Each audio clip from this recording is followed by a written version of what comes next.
Part second की बात करते हैं। पार्ट सेकंड में आपको क्या क्या पढ़ना है, तो पार्ट सेकंड में हमें देखना है molecularity and order of reaction. दो चीजें हमको डिस्कस करना है, ठीक है। तो पहली जो बात हम यहां डिस्कस करने जा रहे हैं वो है मॉलिक्यूलरिटी। क्लियर। अब मॉलिक्यूलरिटी कैसे पढ़ेंगे, मॉलिक्यूलरिटी के लिए क्या बेसिक है, तो मॉलिक्यूलरिटी के लिए जो पहली चीज हमें सीखना है वो है रेट डिटरमाइनिंग स्टेप। यदि रेट डिटरमाइनिंग स्टेप समझ में आता है तो हमें मॉलिक्यूलरिटी बहुत अच्छे से समझ में आ जाएगा, ठीक है ना। Now what is rate determining step, ये रेट डिटरमाइनिंग स्टेप क्या है। सबसे पहले मैं आपको कोई केमिकल रिएक्शन बताता हूं, जैसे मान लीजिए केमिकल रिएक्शन मैंने ली, A gives D। Clear. A से D का फॉर्मेशन हो रहा है और A से D के फॉर्मेशन के टू डिफरेंट पाथ हैं, दो अलग अलग तरीके से ये हो सकता है। पहले तरीके में क्या हो रहा है, A से D का फॉर्मेशन हो रहा है 60 मिनट्स में। क्लियर। A से D 60 मिनट्स में बना हुआ है ना। जब हमने इसका मैकेनिज्म स्टडी करने की कोशिश करी तो हमें पता पड़ा कि A जो है वो फर्स्ट B में कन्वर्ट होता है, B C में कन्वर्ट होता है और C का में कन्वर्ट होता है D में। यानी ये जो A से D का फॉर्मेशन है, A से D के फॉर्मेशन का एक पाथ ये है, A first convert into B, B into C and C into D। मान लीजिए A से B बना हुआ है 30 मिनट्स में, B से C का फॉर्मेशन हुआ है 20 मिनट्स में और C से D का फॉर्मेशन हुआ है 10 मिनट्स में। ऐसे करके टोटल टाइम इंटरवल कितना हो गया आपके पास, 60 मिनट्स हो गया है, ठीक है। ये रिएक्शन है। अब ध्यान से देखिए इस रिएक्शन के अंदर रेट डिटरमाइनिंग स्टेप क्या होगी। मतलब यदि मुझे इस रिएक्शन का रेट मेजर करना है तो रेट में A गिव्स B से मेजर करूंगा या B गिव्स C से मेजर करूंगा या C गिव्स D से मेजर करूंगा। ये तो तीन रिएक्शन मुझे नजर आ रही हैं, ठीक है ना। तो ऐसी कंडीशन में क्या किया जाता है, ध्यान से सुनिएगा। ऐसी कंडीशन में हम कहते हैं the rate always determined by slowest step. फिर से सुनिए, the rate always determined by slowest step and the slowest step of multi step chemical reaction is known as what, rate determining step. तो इस example में rate determining step क्या है, इस example में रेट डिटरमाइनिंग स्टेप है A gives B। क्यों, क्योंकि उसमें कितना टाइम लग रहा है, 30 मिनट्स लग रहा है, ठीक है ना। इसमें मात्र 20 मिनट लग रहे हैं, इसमें मात्र 10 मिनट्स लग रहे हैं। तो सबसे स्लो कौन सा हुआ, ये वाला हुआ। तो रेट इस स्टेप से मेजर की जाएगी, ठीक है। बहुत इंपॉर्टेंट क्वेश्चन होता है भाई, ध्यान रखिएगा, ठीक। दिखने में छोटा सा है लेकिन बड़ा ही इंपॉर्टेंट सा क्वेश्चन है। आपसे पूछा जाएगा what is rate determining step, तो आप कहेंगे the slowest step of any multi step chemical reaction is known as what, rate determining step. Clear है बात, ठीक। चलिए, अब यदि रेट डिटरमाइनिंग स्टेप समझ में आता है तो हम बात कर सकते हैं किसके बारे में, मॉलिक्यूलरिटी के बारे में। What is molecularity? मॉलिक्यूलरिटी क्या है, तो मॉलिक्यूलरिटी के बहुत सारी अलग अलग डेफिनेशंस हैं। सबसे सिंपल डेफिनेशन में देता हूं आपको, उसे समझने की कोशिश करिए। मॉलिक्यूलरिटी मतलब number of molecules. Molecularity means number of molecules. कौन से मॉलिक्यूल्स, तो हम कहेंगे number of molecules participate in rate determining step. फिर से सुनिए, number of molecules participate in rate determining step known as what, molecularity. Clear है बात, ठीक। तो ये फर्स्ट डेफिनेशन हो गई किसकी, मॉलिक्यूलरिटी की। और क्या डेफिनेशन हो सकती है, मान लीजिए कोई एलिमेंट्री रिएक्शन है। एलिमेंट्री रिएक्शन से मतलब क्या होता है, सिंगल स्टेप रिएक्शन यदि कोई है, और सिंगल स्टेप रिएक्शन यदि कोई है तो सिंगल स्टेप रिएक्शन में जितने number of reactant molecule participate करेंगे उनका नंबर क्या कहलाता है, मॉलिक्यूलैरिटी कहलाता है। तो number of reactant molecules participate in elementary reaction also known as what, molecularity. Clear, ठीक। अब याद रखिएगा molecularity is always a whole number value, ठीक। इसका कभी भी केमिस्ट्री का होल नंबर 1 2 3 4 5 6 7 8 9 10 है ना, इसका कभी भी जीरो वैल्यू पॉसिबल नहीं है। मॉलिक्यूलरिटी जीरो हो सकती है क्या, सवाल ही नहीं उठता। मॉलिक्यूलरिटी क्यों नहीं हो सकती जीरो, मॉलिक्यूलरिटी जीरो इसलिए नहीं हो सकती है कि जीरो मॉलिक्यूलरिटी का मतलब क्या हुआ, जीरो मॉलिक्यूलरिटी का मतलब कि कोई मॉलिक्यूल पार्टिसिपेट ही नहीं कर रहा है, ठीक। क्या फ्रैक्शनल हो सकती है मॉलिक्यूलरिटी, ऐसे हो सकती है क्या हाफ या 3/2, ऐसी कुछ हो सकती है क्या, बिल्कुल नहीं हो सकती, ठीक है ना। वो हम लिख जरूर देते हैं, कैसा लिख देते हैं, H2 plus half O2 gives H2O, ठीक। तो ये एक रिएक्शन लिखने का तरीका है, ये स्टिकियोमेट्रिक कोफिशिएंट हमने लगा दिए बैलेंस करने के लिए, लेकिन ऐसा होता नहीं कि हाइड्रोजन आधे ऑक्सीजन से रिएक्ट कर ले, ठीक है, ऑक्सीजन के आधे मॉलिक्यूल से रिएक्ट कर ले और वाटर बना दे, ठीक है ना। वो बैलेंसिंग का तरीका है, वो मोल्स का एक अलग कंसेप्ट है, ठीक। ये मॉलिक्यूलरिटी में ध्यान रखिएगा, मॉलिक्यूलरिटी ना कभी जीरो हो सकती है और ना ही मॉलिक्यूलरिटी कभी फ्रैक्शनल हो सकती है। क्लियर है बात, ठीक। दूसरी बात ध्यान रखिएगा, मॉलिक्यूलरिटी से रिएक्शन के मैकेनिज्म के बारे में हमें कुछ भी पता नहीं पड़ता है, ठीक है ना। इसे हम जनरली बैलेंस्ड केमिकल इक्वेशन से डिटरमाइन कर लिया करते हैं। जैसे मैंने आपसे कहा यूनिमॉलिक्यूलर रिएक्शन, तो यूनिमॉलिक्यूलर रिएक्शन मैंने लिखा PCl5 gives PCl3 plus Cl2, ठीक है ना, PCl5 gives PCl3 plus Cl2, ये हो गई आपके सामने एक यूनिमॉलिक्यूलर रिएक्शन। या मैंने लिख दिया N2O5 gives N2O4 plus half O2, ये यूनिमॉलिक्यूलर रिएक्शन हो गई आपके सामने। बाईमॉलिक्यूलर में मैंने आपसे बोल दिया H2 plus Cl2 gives 2HCl, ठीक है ना, या 2NOCl या NO plus 2NOCl gives NO plus Cl2, ये कैसी रिएक्शन हो गई, यहाँ पर बाईमॉलिक्यूलर रिएक्शन हो गई, ठीक। तो इसमें सिंगल मॉलिक्यूल पार्टिसिपेट करता दिख रहा है, यहाँ भी सिंगल मॉलिक्यूल पार्टिसिपेट करता दिख रहा है मुझे, यानी ये कैसी हो गई है, यूनिमॉलिक्यूलर रिएक्शंस हो गई हैं, ठीक। इनके अंदर 2 मॉलिक्यूल्स पार्टिसिपेट करते हुए दिख रहे हैं, यानी ये कैसी हो गई हैं, यहाँ पर बाईमॉलिक्यूलर रिएक्शंस हो गई हैं, ठीक है ना। मान लीजिए मैं ऐसा लिख देता हूं,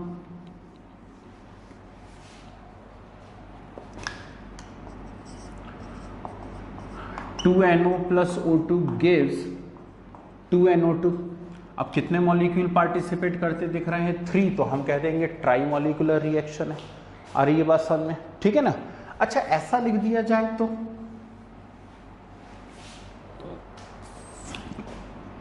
मान लीजिए मैंने लिखा है 6CO2 plus 6H2O gives C6H12O6 plus 6O2, 6CO2 plus 6H2O gives C6H12O6 plus 6O2। बताइए इसकी मॉलिक्यूलरिटी कितनी दिख रही है, 6 और 6 12 है, 12 मॉलिक्यूलरिटी, बिल्कुल नहीं। क्यों नहीं है, अभी तक तो बड़ा मजा आ रहा था देख करके कि यार सिंगल मॉलिक्यूल पार्टिसिपेट कर रहा था तो मॉलिक्यूलरिटी 1 हो गई थी, 2 मॉलिक्यूल पार्टिसिपेट कर रहे थे तो मॉलिक्यूलरिटी 2 हो गई थी, 3 मॉलिक्यूल पार्टिसिपेट कर रहे थे तो मॉलिक्यूलरिटी 3 हो गई, यहाँ 12 मॉलिक्यूल पार्टिसिपेट कर रहे तो मॉलिक्यूलरिटी 4 हो जाना चाहिए ना। या फिर एक रिएक्शन मैंने आपको दे दी 4 KClO3 गिव्स 3 KClO4, ठीक है ना, प्लस KCl, ऐसी कोई एक रिएक्शन मान लीजिए मैंने आपको दे दी है, ठीक है। बैलेंस है रिएक्शन, बैलेंस है रिएक्शन, है ना। अब इसकी मॉलिक्यूलरिटी हमें कितनी नजर आ रही है, 4, सही है क्या, गलत बात है। ये क्या गड़बड़ हो रही है, पहले इसे समझिए कि जब तक आप यूनिमॉलिक्यूलर या बाईमॉलिक्यूलर या ट्राईमॉलिक्यूलर रिएक्शन की बात करते हैं वहां तक तो ठीक है, बट मॉलिक्यूलरिटी मोर देन 3, ठीक, इवन 3 भी कभी कभी, लेकिन molecularity more than 3 are very very rare और नॉट पॉसिबल। ध्यान से सुनिए, molecularity more than 3 are very very rare और नॉट पॉसिबल। अब ऐसा क्यों? तो पहली डेफिनेशन मैंने आपको क्या बताई मॉलिक्यूलरिटी की, उसे सुनिए। फर्स्ट डेफिनेशन थी number of reactant molecule participate in rate determining step is molecularity. Second definition क्या थी? Number of reactant molecule participate in elementary reaction is known as molecularity. एक और डेफिनेशन होती है number of reactant molecule which undergo simultaneous collision। ठीक, number of reactant molecules which undergo simultaneous collision during chemical reaction is known as what? Is known as molecularity। ठीक, तो कैसा होना चाहिए? साइमल्टेनियस कोलिजन होना चाहिए, एक साथ आकर के टकरा जाएं, और एक साथ आकर के जो टकराते हैं रिएक्टेंट मॉलिक्यूल्स, उनके नंबर्स को हम क्या कहते हैं? मॉलिक्यूलरिटी कहते हैं। क्लियर है बात? अब सुनो, एक एग्जांपल सोच करके देखो। वैसे थोड़ा अच्छा एग्जांपल नहीं है, लेकिन समझने के हिसाब से ठीक है, बहुत ही बढ़िया है। हमने 50 बार सुना हुआ है कि दो बाइक आकर के आमने सामने टकरा गई, या फिर एक बाइक आई एक ट्रक से टकरा गई, या दो ट्रक आमने सामने आपस में टकरा गए, या दो कार आपस में, कार और ट्रक आपस में टकरा गए। 50 बार ऐसी न्यूज़ सुनी हुई हैं, या फिर हम इसे देखते रहते हैं न्यूज़पेपर के अंदर। सही है ना? ठीक, मतलब दो मॉलिक्यूल्स आपस में टकरा गए। मैक्सिमम टाइम्स हमने ऐसा पढ़ा हुआ है ना, कि कोलिजन हो गया, हेड ऑन कोलिजन हो गया गाड़ियों का आपस में। अच्छा, बहुत कम हमने सुना हुआ होगा कि दो गाड़ियां ऐसे आई टकराई और उसी समय तीसरी एक और आकर के उनसे ऐसी टकरा गई। सुना है? ठीक, बहुत कम सुना होगा, पढ़ने में जरूर आया होगा कि एक साथ 3 गाड़ियां टकरा गई, है ना, या फिर 2 बाइक ऐसी आ रही थी और यहीं से कोई पैदल दौड़ता हुआ आ गया, वो भी घुस गया, हम भी टकराएंगे, है ना, तो 3 टकरा गए आपस में। चलो यहां तक भी मान सकते हैं। अच्छा, ईमानदारी से बताओ, कितनी बार आपने ऐसा सुना है या न्यूज़पेपर में पढ़ा हुआ है कि 2 बाइक ऐसी टकरा रही थी या 2 कार ऐसी टकरा रही थी, उसी समय एक कार यहां से आ गई और उसी समय एक कार और यहां से आ गई, या ऊपर से कुछ आकर के गिर गया उनके ऊपर, है ना? कितनी बार सुना हुआ है? बहुत बहुत रेयर है कि हमने ऐसा कभी सुना हुआ हो कि 3 से ज्यादा मॉलिक्यूल्स का साइमल्टेनियस कोलिजन हुआ हो। क्लियर? तो मैक्सिमम पॉसिबल मॉलिक्यूलरिटी कितनी होती है? 3 होती है। तो मॉलिक्यूलरिटी समझ में आया क्या है? ठीक, कुछ भी नहीं है। देखिए, ये जो सेकंड पार्ट है, इस सेकंड पार्ट में 2 चीजें होती, एक होता है मॉलिक्यूलरिटी, दूसरा होता है ऑर्डर ऑफ रिएक्शन। ठीक, स्टेट बोर्ड नाम आपने सुना हुआ होगा। तो स्टेट बोर्ड के अंदर पिछले 50 सालों में सिर्फ और सिर्फ इस यूनिट में से एक ही क्वेश्चन आता रहता है, और वो होता है difference between molecularity and order of reaction. और सीबीएसई बोर्ड की जब आप बात करते हैं, या कुछ हायर लेवल के एग्जाम्स की जब आप बात करते हैं, तो फिर 50 वैरायटी बना करती हैं भाई। ठीक है ना? तो ये जो मैं पॉइंट्स आपको बोल बोल करके बता रहा था कि molecularity is always whole number value, zero value is not possible, fractional value is not possible, provide no information about mechanism of reaction, molecularity 3 और more than 3 are very rare और नॉट पॉसिबल, ये सब points आपको काम आएंगे जब आप लिखेंगे difference between molecularity and order of reaction. Clear है बात? ठीक, तो मॉलिक्यूलरिटी तो इतना ही है भाई, बस इससे ज़्यादा मॉलिक्यूलरिटी नहीं है। ठीक है ना? मॉलिक्यूलरिटी में आपको इतना ही याद रखना है। अब वो रिएक्शन मैकेनिज्म में आपको कुछ स्पेशल पॉइंट बताऊंगा 4th पार्ट में। ठीक है ना? लेकिन इस पार्ट में हम 2 बातें पढ़ने जा रहे थे, molecularity and order of reaction, उसमें से एक बात हमारी पूरी तरह कंप्लीट हो गई। ठीक है, चलिए अब सेकंड कंसेप्ट हम यहाँ डिस्कस करने की कोशिश करते हैं, और वो दूसरी बात होती है ऑर्डर ऑफ रिएक्शन। तो जैसे मॉलिक्यूलरिटी पढ़ने से पहले मैंने आपको रेट डिटरमाइनिंग स्टेप बताया हुआ है, ऐसे ही ऑर्डर ऑफ रिएक्शन पढ़ने से पहले हम एक चीज सीखनी पड़ेगी, और उसका नाम है रेट लॉ इक्वेशन। क्या सीखना पड़ेगा आपको? रेट लॉ इक्वेशन सीखना पड़ेगा। अब ये रेट लॉ इक्वेशन होता क्या है, ठीक, बहुत ध्यान से सीखिएगा। पहले ही मैं आपको बता दूं, हम एक टिपिकल पार्ट में एंटर करने जा रहे हैं और उसका नाम है ऑर्डर ऑफ रिएक्शन। ठीक, करीब 4 से 5 घंटे तक ये पोर्शन आपका चलने वाला है, सिर्फ और सिर्फ ऑर्डर ऑफ रिएक्शन। ठीक है ना, बहुत बड़ा पार्ट है और इसी पार्ट में से मैक्सिमम क्वेश्चंस हमसे पूछे जाते हैं। ठीक है ना, तो ऑर्डर ऑफ रिएक्शन में आपको बताऊं, उसके पहले मैं आपको बताना चाह रहा हूं रेट लॉ इक्वेशन। ये रेट लॉ इक्वेशन होती क्या है, बहुत ध्यान से सुनिए और समझिए। ठीक, एक रिएक्शन मैंने आपके सामने लिखी, A plus B gives C या A plus B reversible C, और according to law of mass action जब मैंने इसका रेट लिखा तो मैंने लिखा rate is directly proportional to A into B. इतना आता है या नहीं आता है? 11th की कॉपी खोल लीजिए अपनी, पढ़ते पढ़ते उसके अंदर इक्विलिब्रियम यूनिट निकाल लीजिए और इक्विलिब्रियम यूनिट के अंदर लॉ ऑफ मास एक्शन देखिए। ठीक, तो लॉ ऑफ मास एक्शन के अंदर आपको ये चीज मिल जाएगी कि rate of a chemical reaction is directly proportional to product of active mass of reactants. ठीक है ना, ये बात हमने पढ़ी हुई है। अब क्या करें, यदि इस इक्वेशन को मैं ऐसा लिखता, AA BB गिव्स C या C प्लस D जो भी है, तो अब मैं क्या कहता, मैं कहता rate is proportional to A to the power A and B to the power B। बोलो हाँ। ठीक, मैं क्या लिखता, rate is proportional to A to the power A and B to the power B। ये भी क्या लिखा हुआ है मैंने, लॉ ऑफ मास एक्शन लिखा हुआ है, लिखा हुआ।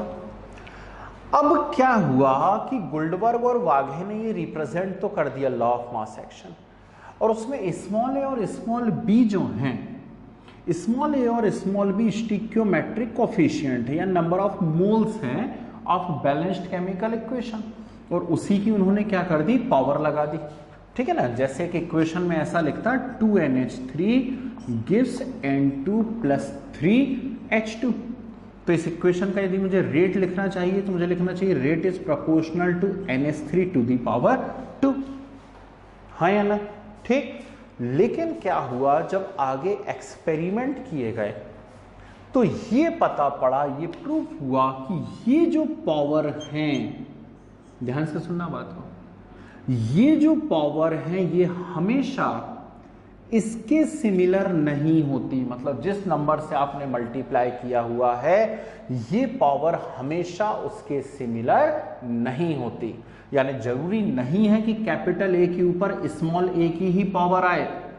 ठीक, क्यों? क्योंकि वो उसमें नंबर से मल्टीप्लाई था स्मॉल ए, तो हम स्मॉल ए की पावर लगा देते हैं। कैपिटल बी पे हम किसकी पावर लगा देते हैं, स्मॉल बी की। ठीक है ना, लेकिन एक्सपेरिमेंट्स बोलते हैं कि जरूरी नहीं है कि ये पावर हमेशा और हमेशा बैलेंस्ड केमिकल इक्वेशन के मोल्स के सिमिलर हों। कौन बोलते हैं? एक्सपेरिमेंट्स बोलते हैं। ध्यान से सुनना, कौन बोलते हैं? एक्सपेरिमेंट्स बोलते हैं कि जरूरी नहीं है कि ये पावर हमेशा और हमेशा क्या हो, बैलेंस्ड केमिकल इक्वेशन के सिमिलर हो। ये अलग भी हो सकती हैं। तो अलग भी हो सकती हैं तो फिर क्या करा जाए, इस इक्वेशन को ऐसे भी लिखा जा सकता है, rate is proportional to A to the power, rate is proportional to A to the power x and B to the power y. ठीक है ना, ये अल्फा एंड बीटा। ठीक, कुछ भी ले सकते हैं आप, a to the power x and B to the power y. X may be similar to a और नॉट सिमिलर, या may be equal to a और नॉट इक्वल टू। ऐसे ही y may be equal to b और not equal to. ठीक, यानी x जो आपने पावर लगाई है वो स्मॉल a के सिमिलर हो भी सकती है और नहीं भी। y जो आपने पावर लगाई है वो स्मॉल b के सिमिलर हो भी सकती है और नहीं भी हो सकती। तो ये x और y पावर आई कहां से, है ना? तो मैं क्या बोल रहा था, जिन्होंने ध्यान से सुना हुआ, ये x और y जो पावर्स हैं ये पावर्स एक्चुअली आया करती हैं एक्सपेरिमेंट से। कहां से आती है ये पावर? एक्सपेरिमेंट से आती हैं। और जब हम इस इक्वेशन को x और y के फॉर्म में शो करते हैं तो हम इसे कहा करते हैं रेट लॉ इक्वेशन। इसको हम क्या कहते हैं? रेट लॉ इक्वेशन कहते हैं। इस रेट को हम माइनस dx/dt के फॉर्म में शो कर सकते हैं, पहले से पढ़ाते चले आ रहा हूं। ठीक, x यहां कंसंट्रेशन हो गया, t टाइम हो गया, d/d आप कर रहे हैं मतलब चेंज हो गया। यहां पर माइनस लगा हुआ है मतलब किसके फॉर्म में शो कर रहे हैं? रिएक्टेंट के फॉर्म में शो कर रहे हैं। प्रोपोर्शनलिटी साइन हटाएंगे, कांस्टेंट लगेगा k, तो minus dx/dt is equal to k a⁴x and b⁴y। आई या नहीं आई बात समझ में? कोई दिक्कत तो नहीं यहां पर? ठीक, तो ये होता है रेट लॉ इक्वेशन। तो what is the difference between law of mass action and rate law equation? ध्यान से सुनिए, what is the difference between law of mass action and rate law equation? Law of mass action में concentration terms पे जो power लगाई जाती हैं, ध्यान से सुनना और लिख लेना चाहो तो इस बात को, कि लॉ ऑफ मास एक्शन में कंसंट्रेशन टर्म्स पे जो पावर लगाई जाती हैं वो पावर बैलेंस्ड केमिकल इक्वेशन के मोल्स होते हैं। क्या होते हैं? बैलेंस्ड केमिकल इक्वेशन के मोल्स होते हैं। लेकिन रेट लॉ इक्वेशन में कंसंट्रेशन टर्म्स पे जो पावर लगाई जाती हैं वो पावर एक्सपेरिमेंट से निकाली जाती हैं। कहां से निकाली जाती हैं? एक्सपेरिमेंट से निकाली जाती हैं। और रेट लॉ इक्वेशन में कंसंट्रेशन टर्म्स पे लगी हुई पावर का सम ही, रेट लॉ इक्वेशन में कंसंट्रेशन टर्म्स पर लगी हुई पावर का सम ही ऑर्डर ऑफ रिएक्शन कहलाता है and determined by small n। ठीक, तो ये एक इक्वेशन दी हुई थी, इस इक्वेशन का ऑर्डर ऑफ रिएक्शन क्या है? x प्लस वाई है। आई या नहीं आई बात समझ में? पर्टिकुलर ए रिएक्टेंट की यदि बात करेंगे तो इसका ऑर्डर कितना है? x। पर्टिकुलर बी रिएक्टेंट की बात करेंगे तो इसका ऑर्डर कितना है? y। और ओवरऑल रिएक्शन की यदि आप बात करेंगे तो ओवरऑल रिएक्शन के लिए ऑर्डर क्या है? x प्लस वाई है। क्लियर है बात? तो फिर से एक बात बोल देते हैं कि ऑर्डर हमेशा और हमेशा एक्सपेरिमेंट्स से कैलकुलेट किया जाता है। अब वो कैसे एक्सपेरिमेंट्स होते हैं? सही बात तो यह है कि यदि हम बुक के अकॉर्डिंग जाएंगे तो पहले आपको ऑर्डर सीखना है। तो ऑर्डर कुछ लोग तो सीख गए कि यार रेट लॉ इक्वेशन में कहीं से पावर आ जाती है। कहाँ से आ जाती है? कोई एक्सपेरिमेंट से पावर आ जाती है। ठीक, और उन पावर्स का सम क्या कहलाता है? ऑर्डर ऑफ रिएक्शन कहलाता है। ठीक, ऑर्डर ऑफ रिएक्शन जीरो भी हो सकता है, ऑर्डर ऑफ रिएक्शन फ्रैक्शनल भी हो सकता है। समझ रहे बात को? बहुत ही इंटरेस्टिंग बात है। मॉलिक्यूलरिटी ना जीरो हो सकती थी ना फ्रैक्शनल हो सकती थी। और ऑर्डर हमेशा और हमेशा कैसे निकाले जाते हैं? एक्सपेरिमेंट से निकाले जाते हैं। क्लियर है बात? ठीक है ना? अब सुनिए मैं क्या कहना चाह रहा हूं। क्या कि दो बातों का यदि हमें यहां आंसर ढूंढना है। पहली बात यह है कि ये ऑर्डर आ कहां से रहे हैं, वो कौन से न्यूमेरिकल्स हैं। ठीक, वो कौन सी प्रोसेस, वो कौन सी मेथड्स हैं जिनसे ऑर्डर निकाले जाते हैं। ठीक है ना? तो मैं एक एग्जांपल बताने की कोशिश करता हूं जिससे दोबारा से आप कभी ना पूछें कि ये कहां से आया। ठीक है ना? क्योंकि होता क्या है कि मैक्सिमम बच्चों का यही कंफ्यूजन बना रहता है। इवन 12th का एग्जाम देने के बाद भी यही कंफ्यूजन बना रहता है कि यार वो आया कहां से था, समझ में नहीं आता। पास हो जाते हैं 12th फिर भी। ठीक है ना? जैसे मैंने एक एग्जांपल लिखा आपके सामने, संभालना जरा। H2 plus I2 gives 2HI। Second example लिखा है H2 plus Br2 gives 2HBr। पढ़ने में नहीं आ रहा है तो सुन सुन के पढ़ो। ठीक, कानों से देखो। H2 plus Cl2 gives 2HCl, ऐसा लिखा हुआ है। अब H2 plus I2 gives 2HI मैंने आपके सामने लिखा हुआ है। इसका मैंने रेट लॉ इक्वेशन रिप्रेजेंट करा। क्या रिप्रेजेंट करा? Rate law equation.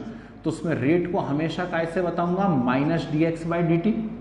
ठीक है, पार्ट 1 के वीडियोस देख लीजिए, आपको पता पड़ जाएगा dx/dt क्या होता है, माइनस क्या होता है ना।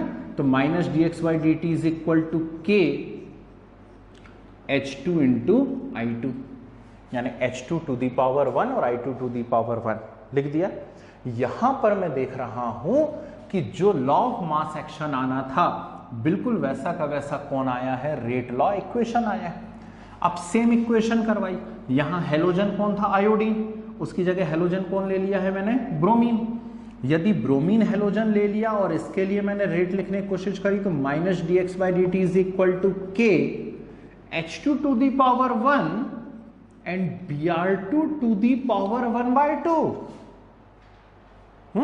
H2 टू दी पावर 1 और Br2 टू दी पावर कितना हो गया, 1/2। अच्छा छोड़ो, अब मैंने अगला हेलोजन क्या ले लिया, यहां पर क्लोरीन। क्लोरीन ले लिया, जब इसका रेट लॉ इक्वेशन लिखा तो minus d x by d t is equal to k H2 to the power कितना, 0 and Cl2 to the power 0। और इसी के साथ ज्यादातर बच्चों के दोनों हाथ बालों पे पहुंच चुके होंगे, ठीक, और बहुत जम से इच्छा हो रही होगी कि नोच डालो सबको। क्यों, क्योंकि कुछ समझ में नहीं आ रहा कि ये हो क्या रहा है। सही बोल रहा हूं ना। इसका ऑर्डर कितना दिख रहा है मुझे, 1 + 1 = 2। इसका ऑर्डर कितना दिख रहा है, यहाँ 1 की पावर, यहाँ 1/2 की पावर, तो 1 + 1/2 यानी 3/2 दिख रहा है। और इसका ऑर्डर मुझे कितना दिख रहा है, 0। ऐसे कैसे पॉसिबल है यार, सब तो एक जैसी रिएक्शन है, सिर्फ हेलोजन ही तो चेंज कर रहे हैं हम लोग, ठीक है ना। तो सुनो बालक, ये होता है एक्सपेरिमेंट से, ये मुझे याद थी इसलिए मैंने लिख दिया आपके सामने, ठीक है ना। अब आप कहोगे हमें कैसे पता पड़ेगा, अरे पढ़ा रहे ना, ठीक, पढ़ाएंगे तो पता पड़ जाएगा, है ना। बड़े बड़े गधों को सिखा दिया, आप लोग तो छोटे हो अभी, ठीक है ना, तो आप लोग भी सीख जाओगे। तो ये एक इक्वेशन है, इसका ऑर्डर 2 आ रहा है, इसका 3/2 आ रहा है, इसका 0 आ रहा है। तो मैं ऑर्डर के आपको डिटेल बताऊं इसके पहले मैं एक एग्जांपल से सिखाने की कोशिश करता हूं कि ये आता कैसे है, ठीक है ना। एक बार सीख जाओगे कि ये पावर आती कैसे हैं तो फिर दोबारा पूछना नहीं कि कहां से आ गया। फिर जो मैं एग्जांपल बताऊं उसका ऑर्डर चुपचाप लिखते जाना और याद करते चले जाना, समझ रहे बात को, क्योंकि बहुत सारी ऐसी गड़बड़ चीजें आएंगी कि दिखेगा कुछ और होगा कुछ, ठीक है ना। तो चलिए एक एक्सपेरिमेंट मैं आपको बताता हूं और आपको सिखाने की कोशिश करता हूं कि एक्चुअली ये पावर्स आते कैसे हैं, यानी ऑर्डर का हम पता कैसे करते हैं। फिर उसके बाद हम ऑर्डर के डिटेल देखेंगे, ठीक है। चलिए जी, तो एक क्वेश्चन मुझे दिया हुआ है और आगे ऐसे ढेर सारे न्यूमेरिकल्स हमें करना है, क्योंकि जब मेथड्स पढ़ेंगे हम to determine order of reaction, तो उसमें एक मेथड में आपको ये वाली भी सिखाऊंगा, इनिशियल रेट मेथड हम इसे कहेंगे। तो ऐसे न्यूमेरिकल्स आपको दिए जाते हैं, ठीक। उसकी एक सबसे सिंपल वैरायटी से हम सीखने की कोशिश कर रहे हैं कि आखिर ऑर्डर फाइंड कैसे किया जाता है। जो अभी पावर आ रही थी अजीब अजीब सी, कभी 1/1 की आ गई, फिर 1 और 1/2 की आ गई, फिर 0/0 की आ गई, ये पावर आती कैसे है।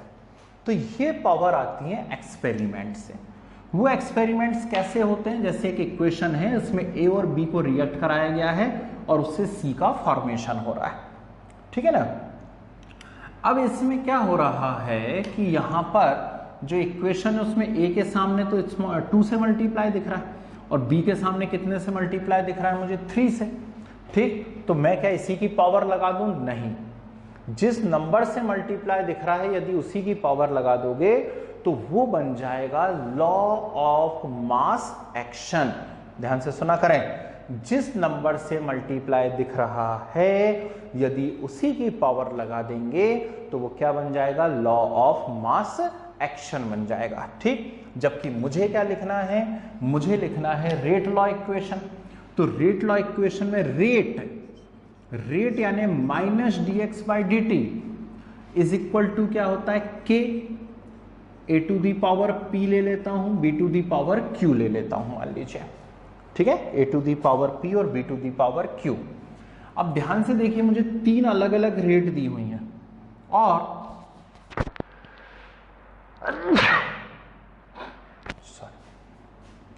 ध्यान से देखिए मुझे 3 अलग अलग रेट दी हुई हैं और उन 3 अलग अलग रेट पे मुझे 3 अलग अलग कंसंट्रेशन दिए हुए हैं। जैसे फर्स्ट रेट मुझे दी हुई है 2.4 इंटू 10⁻⁻⁴ और उस समय ए का कंसंट्रेशन है 0.02 टू दी पावर पी और बी का है 0.01 to the power Q.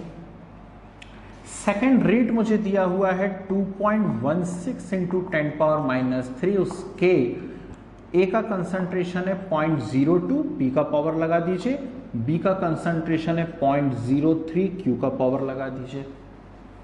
Third rate मुझे दिया हुआ है 4.32 इंटू 10⁻³ के ए है 0.04 और बी है 0.03।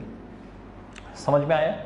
तो आपको कोई भी क्वेश्चन दिया जाएगा, ये पूरा क्वेश्चन था इतना बड़ा न्यूमेरिकल्स, 5 मार्क्स में पूछे जाते हैं 12th क्लास में, और कॉम्पिटेटिव में तो बहुत पूछते हैं, ठीक है ना। बार बार कॉम्पिटेटिव का नाम नहीं लेना चाह रहा, आपको जो कॉम्पिटेटिव एग्जाम देना हो जिसमें केमिस्ट्री आती हो और केमिकल काइनेटिक्स यूनिट आती हो, उनमें ये क्वेश्चंस बहुत पूछे जाते हैं।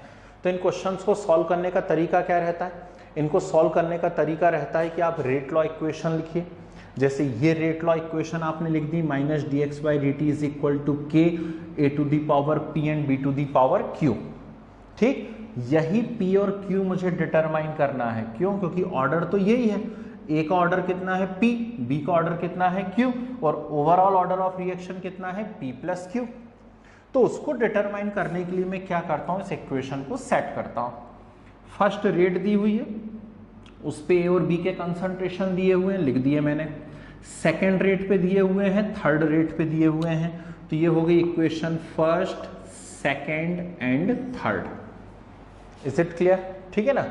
अब क्या किया जाएगा, ध्यान से देखिए, मुझे पी और क्यू डिटरमाइन करने हैं पी और क्यू। ठीक, तो मान लीजिए मैं इक्वेशन कहां करें, चलिए इसे हटा देते हैं। क्वेश्चन लिख लिया आप लोगों ने, वीडियो पॉज करके या बैक करके वापस से लिख लीजिएगा।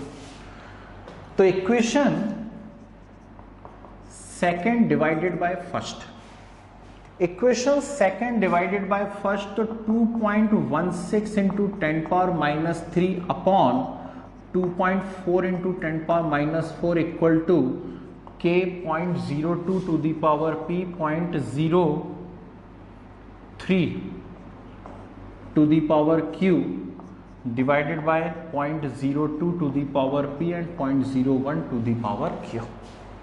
ठीक, ये कैंसिल है ना, ये कितना होने वाला है 2.4 और 2.16 है ना, यानी 216 डिवाइडेड बाय 24। 216 डिवाइडेड बाय 24 यदि अपन करेंगे तो मुझे लगता है लगभग ये 8 टाइम्स जाना चाहिए। ठीक है ना, कितना जाएगा, 8 इज इक्वल टू, ये कितना आ गया, 9 टाइम्स आएगा, सॉरी है ना, 9 टाइम्स आएगा, और ये कितना आ गया 3 to the power q। Clear? अब बेस सेम कर दें तो पावर भी सेम हो जाएगी। मैथ्स वाले ध्यान से देखना, बायो वालों को तो आती है ये वाली बात, ठीक है ना। तो यहां पर 9 है और यहां पर कितना है 3, तो ये हो जाएगा 3 to the power 2 is equal to 3 to the power q। ठीक, तो बोलो q इज इक्वल टू कितना आ गया 2। q इज इक्वल टू कितना मिल गया मुझे यहाँ पर 2। कोई प्रॉब्लम किसी को, समझ में आई कैसे सॉल्व करा हुआ है? चलिए अब p निकालने की कोशिश करिए, कैसे निकालेंगे, q तो निकल गया है, ठीक है ना।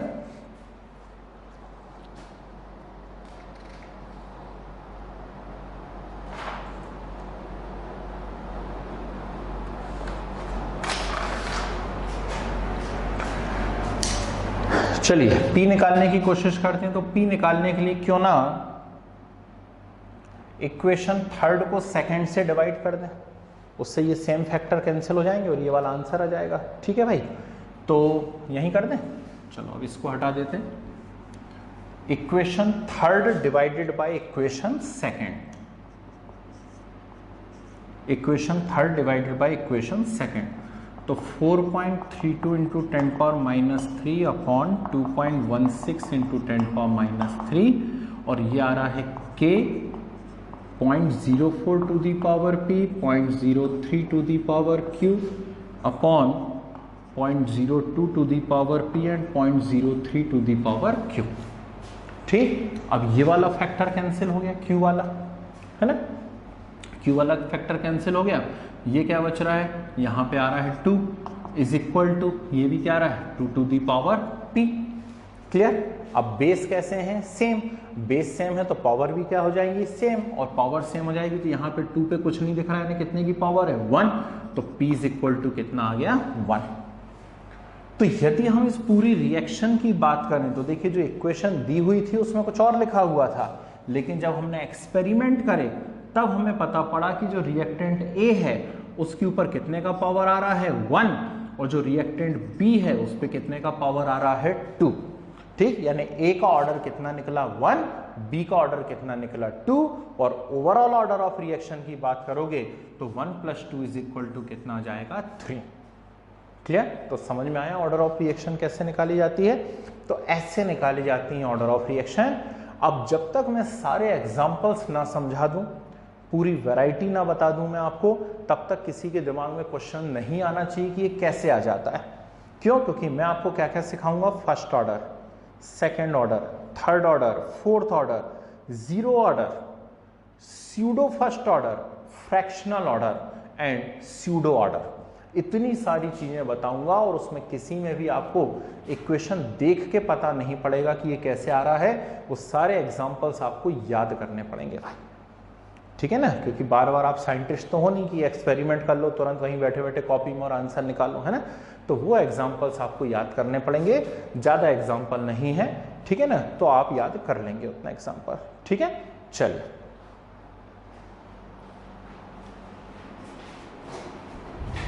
ओ